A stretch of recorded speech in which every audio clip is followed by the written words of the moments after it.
Slovenský elektrotechnický zväz, Komora elektrotechnikov Slovenska v spolupráci so Slovenskou komorou stavebných inžinierov a s podporou generálneho partnera spoločnosťou Fizman zorganizovali už 59. ročník konferencie elektrotechnikov Slovenska. 350 účastníkov aj tento rok potvrdilo vysokú obľúbenosť podujatia.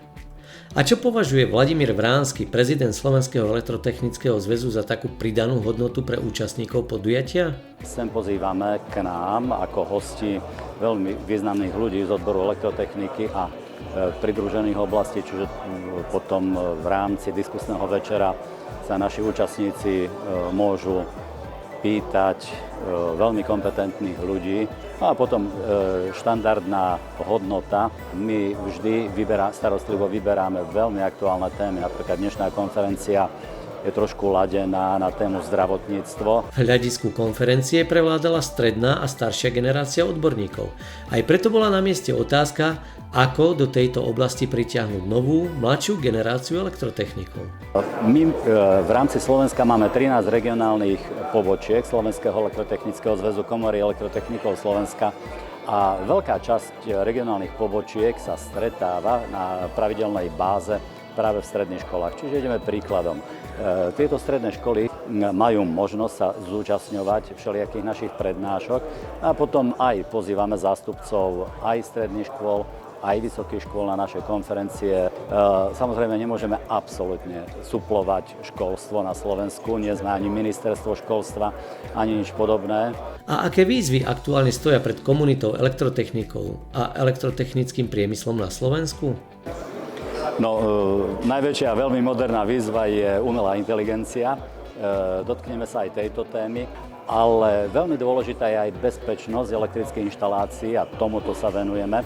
Samozrejme, bezpečnosť úzko súvisí s tým, že treba vzdelávať ľudí, elektrotechnikov v našom prípade, takže veľmi dôležité sú aj normy, je aj legislatíva. Veľmi dôležitým sa pre elektrotechnikov stal aj inovovaný stavebný zákon.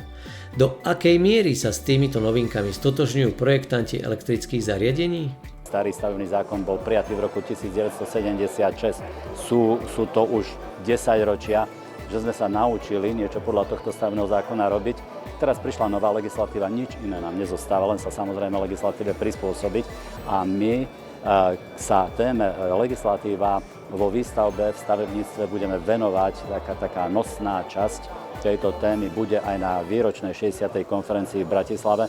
Máme prisľúbenú účasť zaujímavých lektorov, takže tam prebehneme tie veci, ešte viacej rozšírime obzory elektrotechnikom a hlavne teda projektantom. Silnou témou bolo aj využívanie obnoviteľných zdrojov energie, ktoré sa nekončí napríklad len inštaláciou fotovoltiky, ale je potrebné pozerať aj na ich efektívne využívanie. Stále je to o tom istom, že jednoducho je veľmi dôležité implementovať tie obnoviteľné zdroje a keď ich máme, tak by sme mali vhodne rozmýšľať, akým spôsobom dokážeme optimalizovať tú prevádzku v čase, to správne usporiadať. Z toho nám automaticky vychádza, že je potrebné riešiť aj to úložisko batériové.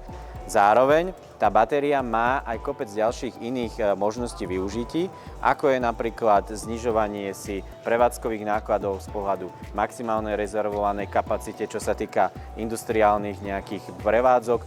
A navyše, poviem to tak, tu už je tá špička toho ľadovca, sú tie podporné služby a tým pádom sa môžeme dostať aj k tomu, že budeme poskytovať tou baterkou či už FCR-ku a iné podporné služby. A kde sa bude podľa Daniela Hrčku uberať vývoj v najbližšom období z hľadiska efektívneho využívania obnoviteľných zdrojov energie? Jednoznačne na vašu otázku odpoviem systémové riešenia. Systémové riešenia sú práve prepojením viacerých obnoviteľných zdrojov do jedného a správnou optimalizáciou a nastavením do tej prevádzky, tak toto bude kľúčom k úspechu a konkurencieschopnosti tých podnikov, či už je to fotovoltický zdroj, či už je to tepelné čerpadlo, batériový systém, elektromobilita, všetky tieto komponenty správne systémovo poprepájať. Inšpiratívne prednášky, zaujímavé diskusie, viac ako 40 vystavujúcich partnerov a príjemné prostredie Aquacity Poprad.